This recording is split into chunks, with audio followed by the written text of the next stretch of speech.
and welcome to the exciting world of magic. With this tape, you'll be able to learn how to do magic from the Great Magician's Magic Set by Royal Magic. So let's get started and learn some magic.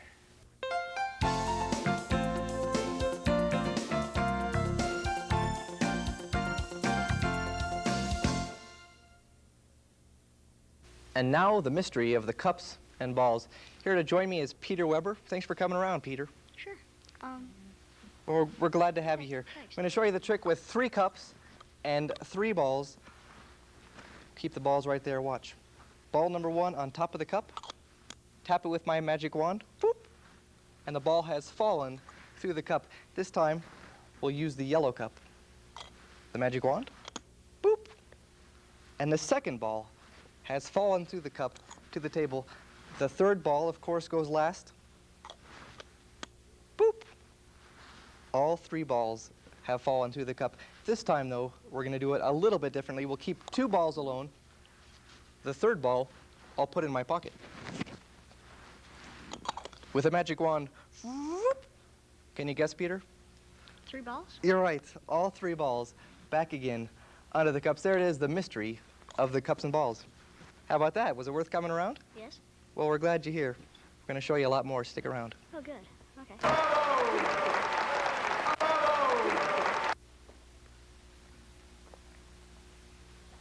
The cups and balls is one of the oldest tricks in all of magic, and it's still performed to this day by professional magicians all over the world. We actually use 4 balls. 1 ball is secretly hidden from the audience at all times. At the beginning, start by placing 1 ball inside of a mouth-up cup. Place the next cup mouth up inside, and place the third cup mouth up inside of those 2. And the other 3 balls are dropped right inside the last cup. At the beginning of the performance, roll all 3 balls out so the audience can see the 3 balls. Now always hold the stack of cups mouth up in your left hand. Always take a cup from the bottom of the stack with your right hand held palm up like so. Now when I turn this cup over, there's a secret ball hidden inside. So don't turn it too slowly, the ball will drop out, and the audience will see how the trick is done. Don't turn it too quickly, or it'll cause suspicion. Turn the cup smoothly and gently so that the secret ball does not fall out. Now, place the other 2 empty cups on either side. Place a ball on top of the center cup, cover it with either of the other 2 cups, and give it a tap with the magic wand. Lift the 2 cups, and it appears as though 1 ball has penetrated the bottom cup. Turn the stack mouth up, and always take the cup from the bottom of the stack with your right hand held palm up like so. Turn this cup gently over onto the other ball. Now there are 2 balls hidden underneath this cup.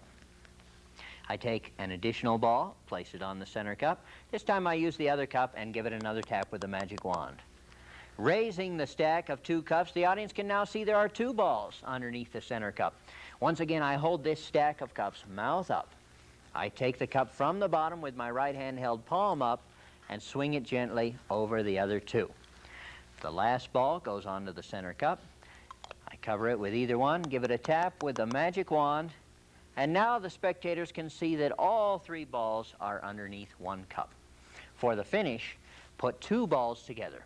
Turn the stack of cups mouth up. Take the bottom cup from the bottom of the stack with your right hand held palm up and add the secret ball to these 2. Now take the last remaining ball, put it in your pocket, give it a wave in the magic wand. Woo! Cause it to fly from your pocket underneath the cup. Now the spectators can examine everything because you have exactly 3 balls and 3 cups. The mystery of the cups and balls, a classic of magic that you will enjoy learning and performing.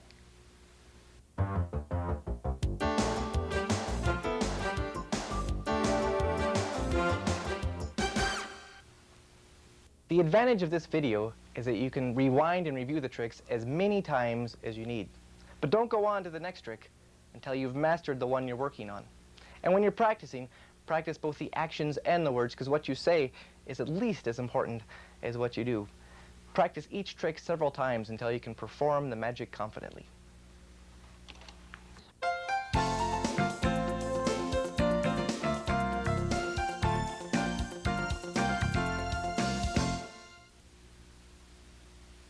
Hey, Hey, Peter, this next trick is going to be out of this world.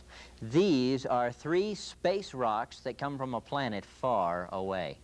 Oh, sure. Yes, and this is the quadrazonal time and space warping tube of mystery invented by Jerry Android. Oh, come on. You gotta be joking. Yes, look, these blocks will pass right through the tube, but I'm going to send them through the 4th dimension. Watch, the red one goes in first, the blue second, the magic white rock goes last. With a tap of the magic wand, the white rock passes through the 4th dimension and comes out first. Can you believe that? Maybe. Let's try it again. I'll put the blue one in first, the red one second, the magic white one goes last. Now with a tap of the magic wand, look at that. The white one comes out first again. Let's seal the tube so that nothing can get in or out. I'll put a rock in both ends of the tube. Put your hand on that so nothing can get in or out. I'm going to put the magic block in a black hole in a galaxy far away. Now a tap of the magic wand. Foo! Did you see it go? Lift that tube up and look inside. All 3 blocks have returned to the tube of mystery. That's magic, huh? Yeah. How'd you do it, Steve? Well, a good magician never tells the secret. Darn.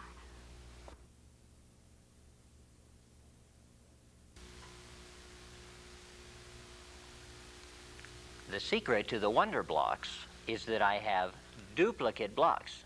In my set, the duplicate blocks are white. In your set, they might be a different color. But the duplicate blocks are always larger than the other tube. And because they are larger than the other 2, they cannot fit through the tube because there is an obstruction in the center. These other 2 smaller blocks will pass easily through the tube.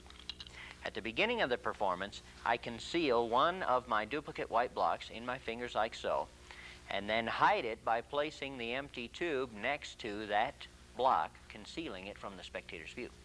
Now I prove that the tube is empty by passing my wand through the tube several times. Then I show the spectators how the blocks will pass through the tube. The blue one passes normally through the tube. The red one passes normally through the tube. The white block, however, will not actually pass through the tube. So I create the illusion that it goes through the tube by dropping this block in the top and releasing the other block with my fingers at the same time, so it looks as though it passes right through the tube. Make sure that you practice this move so that you get the timing right so it really looks like the block passes through the tube. Make sure that you minimize the motion with your right hand, otherwise you can give away the fact that you're actually dropping that extra block. Now there's a hidden block inside the tube of which the spectators are unaware. I place the blocks inside the tube in this order. Red first, then blue. My magic duplicate block goes last. With a tap of the magic wand, I explain to the audience that the magic block is going to penetrate the others inside the tube and emerge first. Now the extra block is concealed inside the tube right here. So I turn the tube so that the extra block will fall out on this end. And now I repeat the trick. I place the blue block in first, the red one second, and the magic white block goes last. Once again, it'll be stopped by the center of the tube. Little tap of the magic wand. Behold, the white block emerges from the tube first. What a miracle. Now, I will place one each of the blocks in opposite ends of the tubes, and that will sandwich the extra white block in between those 2.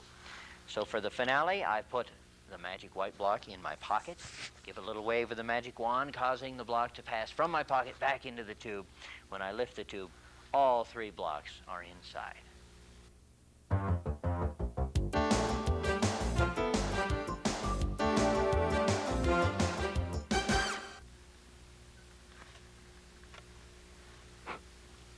The first thing to remember about magic is that if you want to be good, you have to practice.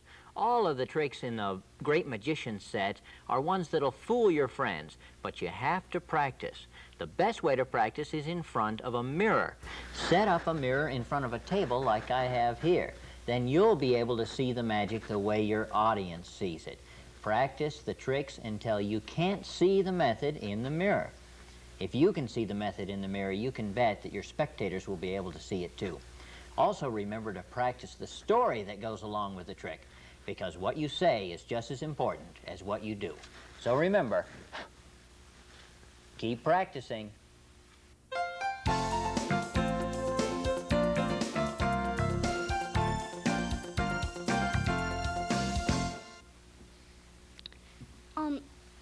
Dad, could you show me that trick where the magician takes the lady and he puts her in a box and then he stabs swords or spikes through the box? Right, and the lady then- comes out okay? Yeah. I love that trick. I'm so glad you asked. We're not going to do that exact one, but we've got something very much like it. Before we do anything, though, I want you to look at the box. Make sure it's ordinary, nothing inside, nothing sneaky. Look at the lid for the box also. Now, we don't have a lady today, so instead of a lady, we'll use this plastic coin. This will be our lady for the trick today. Pretty ordinary, huh? Yeah. This box with some holes in it. I'll take the box and a coin. You might examine these too. These are going to be our razor-sharp spikes. Feel these, make sure they're solid, and feel the points pretty sharp. Well, not too sharp, No. but as I feel they razor-sharp could plastic pierce them. spikes. Yeah. They couldn't pierce plastic. That's right, there's no holes in the lady. Go ahead and put the lady in the box for me.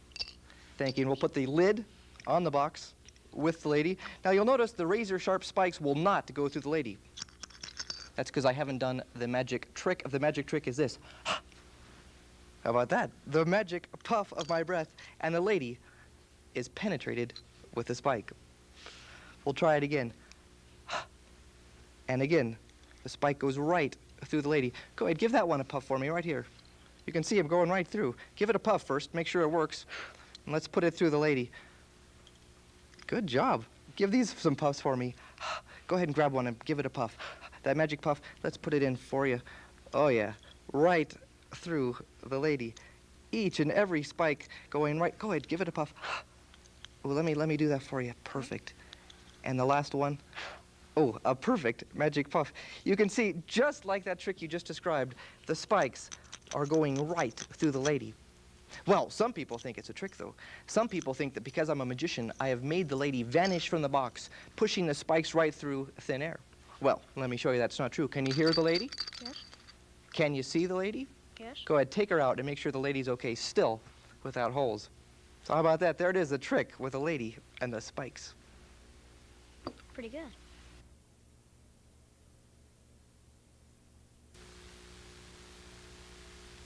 The spike coin is one of the easiest tricks in the whole set.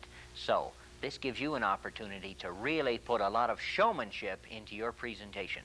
The box consists of two parts, the bottom and the lid, and there's a small bump on the outside of the bottom piece. There are 4 notches in the lid of the top piece. When you place the coin inside the box, make sure that one of the notches in the lid fits right over that bump on the bottom. Now, when you first put a spike inside the box, put it into any one of the 4 inside holes in the top. Now you can let the spectator push on the spike, and the spectator will not be able to push the spike through the coin. Remove the spike and give it a puff with your magic breath.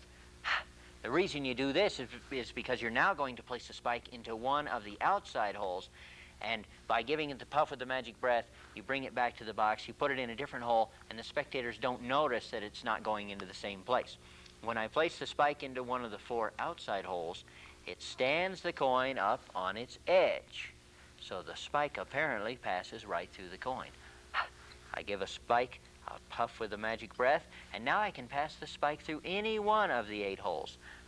The puff of the magic breath makes the people wonder, why is that important? How is it that that magic incantation or that magic spell makes the spikes go through the coin? Once I get all 8 spikes right through the coin, it's very important to give the audience a good display of what's happening. So hold the box up like so and let everybody see that all 8 spikes go back and forth from top to bottom.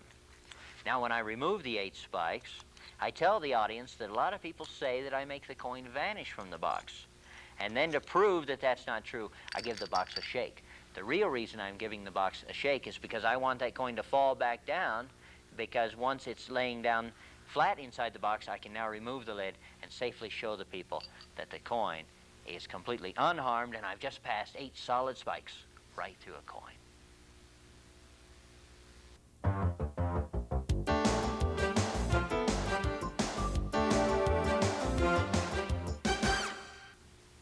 While we've been performing the magic wearing the traditional magician's tuxedo, remember that you can perform the tricks in the Great Magician set wearing anything that you'd like.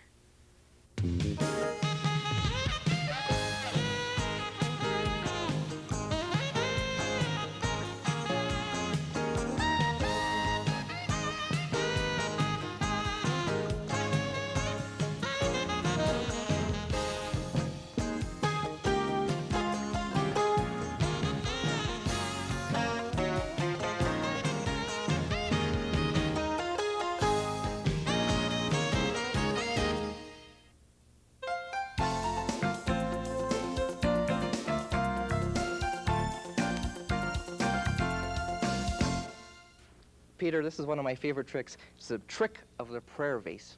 Before we show anything, go ahead. Take a look inside that vase. Is there anything inside? Anything at all? Any escaping gases or small children? No. It's totally empty. Just the bottom of the vase. The bottom of the vase. Well, I'm not sure that counts. And look at the rope, too. Make sure there's nothing unusual about the rope. It's not sticky or doesn't have any glue or chewing gum. Perfect. Well, now, Peter, I lied. I told you that the vase was empty, but actually there's a genie inside. You couldn't see him because he's invisible. Look, his name is Ralph. You can tell it's Ralph. There's an R. R for Ralph. Don't make me laugh. Don't make you laugh. Well, it's true. He's in there. In fact, I'll prove it. If we take the rope and use the rope to tickle the genie, Goochie, goochie, goo, that kind of wakes him up. He's waking up. Yes, I can tell he's awake. Oh, yes. Look, now that he's awake, he'll hold on to that rope. Go ahead, give it a little tug. He's really holding on to it. That's great. In fact, if you ask him nicely, Genie, please. That was nice enough. He'll even hold on to the vase upside down, defying the laws of gravity. But the only way to keep Genie happy is to make sure he sleeps. Genie, you can go back to sleep now. Oh my gosh, he's naked. Well, it doesn't matter. He's invisible. Go ahead, make sure he's asleep. Make sure everything is ordinary. The mystery of the prayer vase.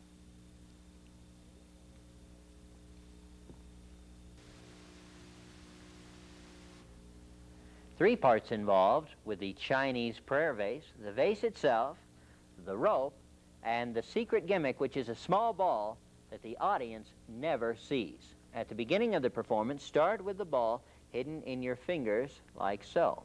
Hold the rope in the same hand, and now no one will ever suspect that you're actually hiding a ball in your hand. Let the spectators examine the vase. Make sure there's nothing inside. When you take the vase back, with your left hand, hand the spectators the rope and place the vase inside your right hand with the mouth of the vase next to the ball. While the spectators are busy examining the rope, secretly allow the ball to roll inside the vase. When you get the rope back from the spectators, you can give them one last peek inside the vase because the ball will have rolled down to this part of the vase. No one will be able to see it inside. When you begin to tickle the genie inside the vase, turn the vase upside down like this, and the ball will roll down against the rope.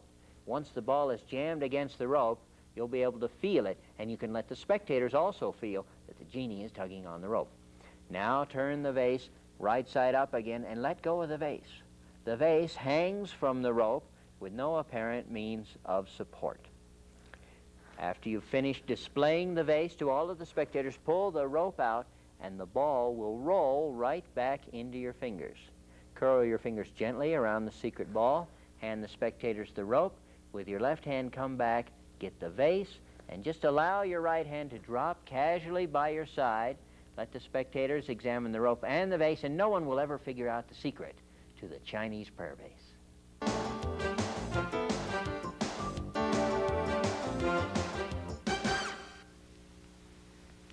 Ta-da! Thank you, my people. Thank you.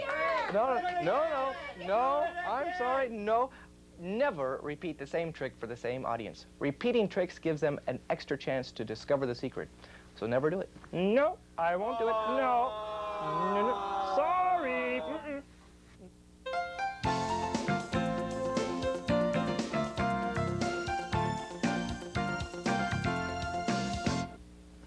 Now I'm going to show you how to make one solid object go right through another solid object. I'm going to pass this pencil through that glass without breaking it. First of all, take a look at the glass and see if you can find a hole in the glass. Find any holes? No. All right, I also have some playing cards here. Do you see any holes in the cards? No. I'm going to protect the glass and your eyesight by covering up the glass with these playing cards. Now watch as this pencil goes right through the glass. Oh, can you believe it? It goes through this side and it comes out that side over there. Pretty amazing. I bet you think there's a hole in the glass, don't you? Mm-hmm. Well, let's take a look. Can you see the hole in the card? Yes. There's a hole in that card, but take a look. Is there any hole in that glass? No. That pencil went right through there and it didn't even break the glass.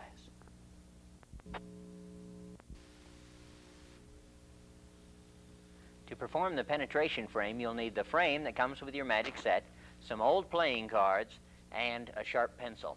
Look carefully at your frame and you'll see a patent number at the bottom on one side of the frame. You can see the number. You can also feel it with your finger. On the other side of the frame, there is no patent number. Place the first playing card inside the frame on the side where the patent number is. This will unlock the glass in the frame so it will slide back and forth. There's a secret hole in the glass hidden right here. So slide the glass up so that the hole is now in the center. This is on the side which faces you. Place the second card inside the frame, and now the hole is completely covered from both sides. Now you can show the frame freely. Place the pencil right through the center of the frame, and it apparently goes right through both cards and the glass.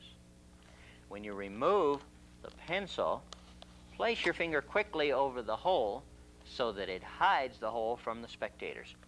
Remove the card on the side closest to you first and slide the glass back so that the hole is once again hidden from view.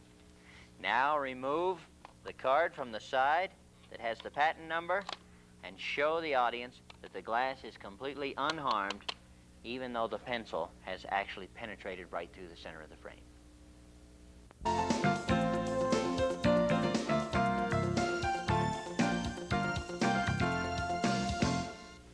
Peter, this is a story of one of the worst days Robin Hood ever had.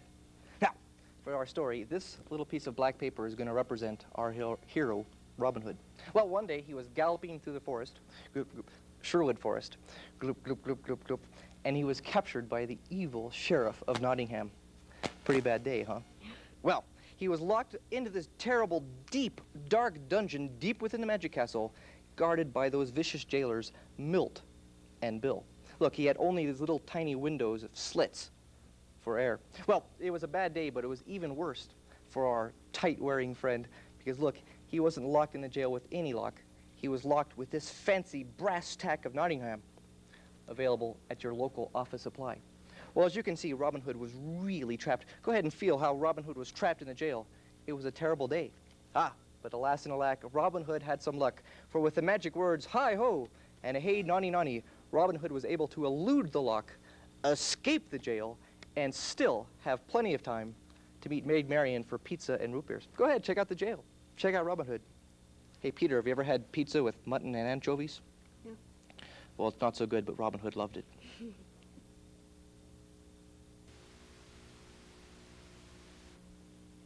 You need 3 parts to perform the Viz Escape. Make an envelope out of this red piece of cardboard and permanently glue or tape it together along this edge so it's an actual permanent envelope. Also, find the black cardboard sliding piece and the brass brad. Beginning, you show the audience the entire apparatus and let everyone clearly see that the sliding piece will pass right through the envelope. Point out that there are windows which the audience can see through and keep track of the sliding piece at all times.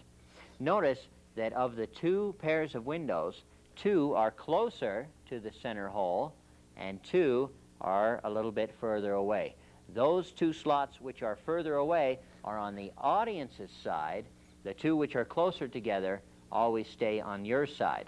After you let the audience examine the apparatus, place the sliding piece into the envelope this way. These 2 slots would be facing you during an actual performance. Slider goes in, out one slot, and then into the other. But from the audience's viewpoint, they think that they can see the sliding piece passing entirely through the envelope. Line up the holes in the sliding piece and the envelope, place the brad through both holes, and spread the wings, locking it down. From the audience point of view, the sliding piece is completely imprisoned inside the envelope by the brad. From your side, you can see that it's actually already on the outside. To create the release, give a little tap with your magic wand, and then press the brad gently so that it passes through the hole in the sliding piece. Now the spectator is able to pull the sliding piece right out, and you've apparently passed one solid object right to another. At this point, you can hand everything back to the spectators, and once again, they can examine everything and find that it's completely free of trickery.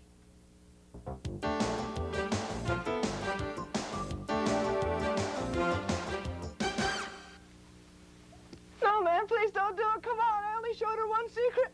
Remember, never tell the secret to any magic tricks. Oh, she said she wouldn't tell anybody. Come on. No way, please. Don't do it. No.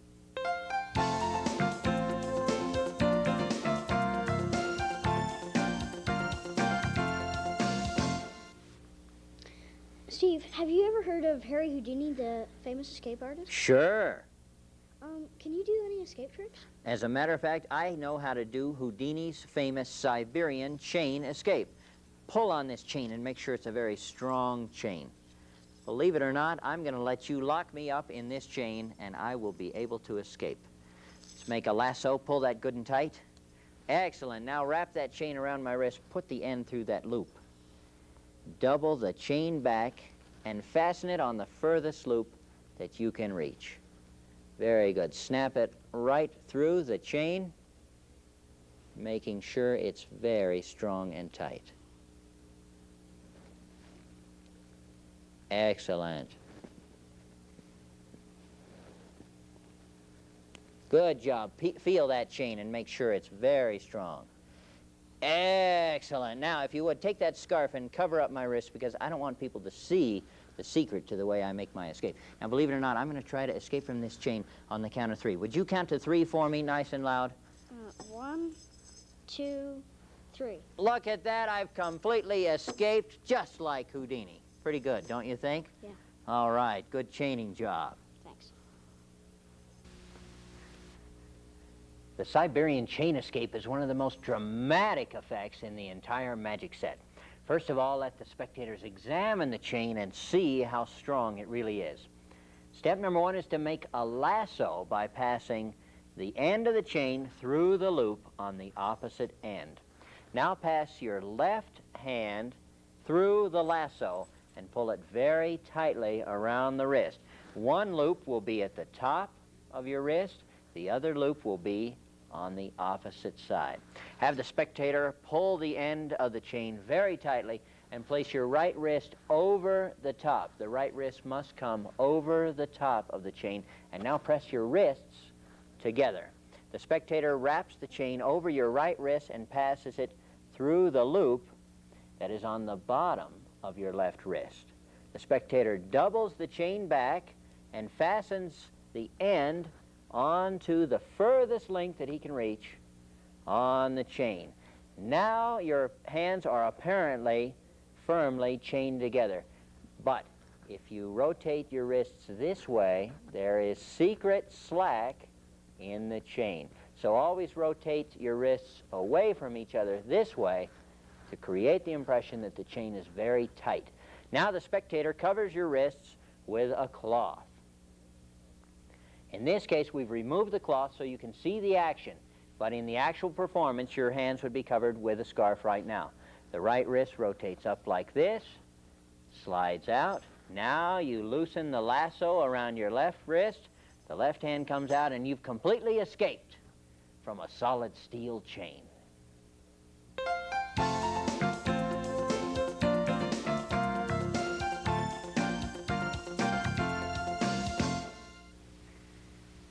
A long time ago in China, there was a terrible famine. There wasn't enough rice to eat, nor was there enough water to drink. But along came a great sage. Or was he Tarragon? No, he was a great sage. In fact, I think his name was Uncle Ben. Well, he said, I can cure this problem. So by covering what little rice they had with an empty bowl, and by reciting the magic words, I can make rice in just 1 minute, he was able to actually double the quantity of rice. Well, the people liked it, but they still weren't impressed because although there was rice, there still wasn't enough water. But with more magic words, Rice-A-Roni, the San Francisco treat, he was able to end the famine by not only creating enough rice to eat, but by making enough water to drink.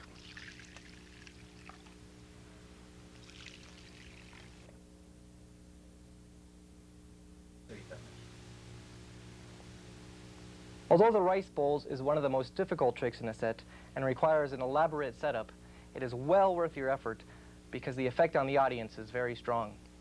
The primary components to the trick are these 2 green bowls, one of which I filled with water, and the other one I've already filled with rice.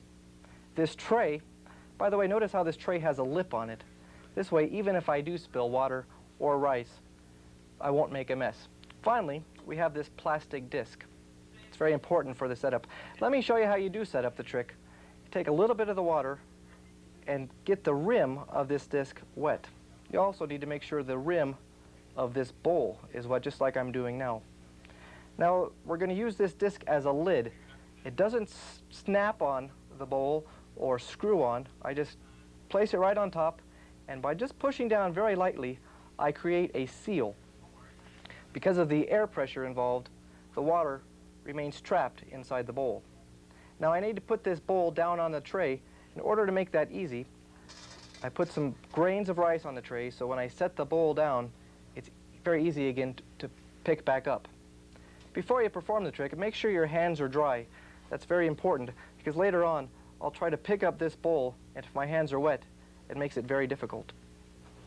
For performing the trick, they see one bowl filled with rice and this upside-down bowl, which they assume is empty. I just pick up the water-filled bowl and use it to cover up the rice-filled bowl. At this point, I want to invert both bowls. I do this 3 times. 1, 2, 3 times. Now, at this point, there's water in the bottom bowl and rice in the top bowl.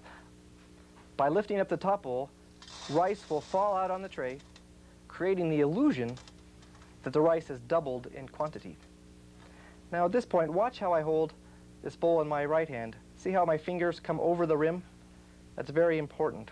I use this bowl to level off the rice in the other bowl, and at the very end, I can use my fingers of my right hand to pull away the plastic disc and set it on the table.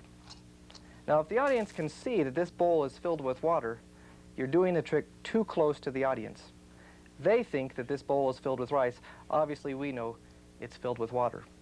At this point, it's very easy just to use the same bowl to cover the bowl with water, say the magic words, and then prove to the audience that you've created bowls of water.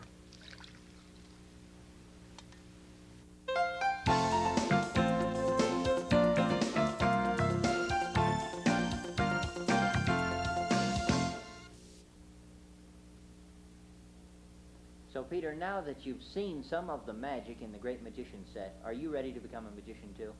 Yeah, I think so. Well, great. I brought along a nice tuxedo. Put that on so you'll look good for the show. All right, the perfect fit. We've also got your first magic hat, Peter. And the very important magician's wand. What would you like to show us? Well, I really like the magic drawer box, but it needs $1. Do you have $1? Well, yeah. Will I get it back? Yeah. I'm a professional, of course. You're a professional. I should have known. There's $1. Okay. Now you have to fold the dollar so you can fit it into the box. Okay. Put it into the box, and you can see it. Yeah, I see it. And then you close the box. And then you open the box, and the dollar's gone. Oh! That's unbelievable. Wait. I need my buck back. I was going to use that to pay my MDA dues. Can you make his dollar come back? Yeah, but I have to use the magic this time. All right, Brad, your dollar Holy came smokes. back. It's back. Not bad, Peter. I'm That was impressed. great. Way to go.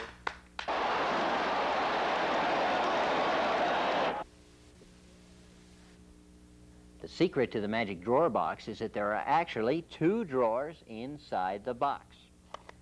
When I begin, I place the dollar bill inside both drawers, close the drawer, and tip the box away from me like so.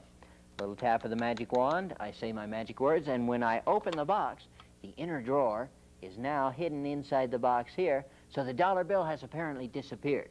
To bring the dollar bill back, I close the drawer and tip the box toward me. Little tap of the magic wand, I say the magic words, and presto, the dollar bill comes back. Always use a dollar bill in the drawer box, because if you use a coin or a marble, it might rattle around inside the box. If the spectators can hear the coin in the box, they'll know how the trick is done. Thank you for purchasing this Peak Productions instructional video. Remember to rewind, review, and practice each trick as many times as necessary. Please don't make copies of this tape. It's not professional, it's against the law, and it's not nice. There are more tricks in the Royal Magic set than are shown on this tape. You can learn them by using the instruction book in the kit. We'll be on the lookout for you when you perform your magic show as a real professional. Good luck.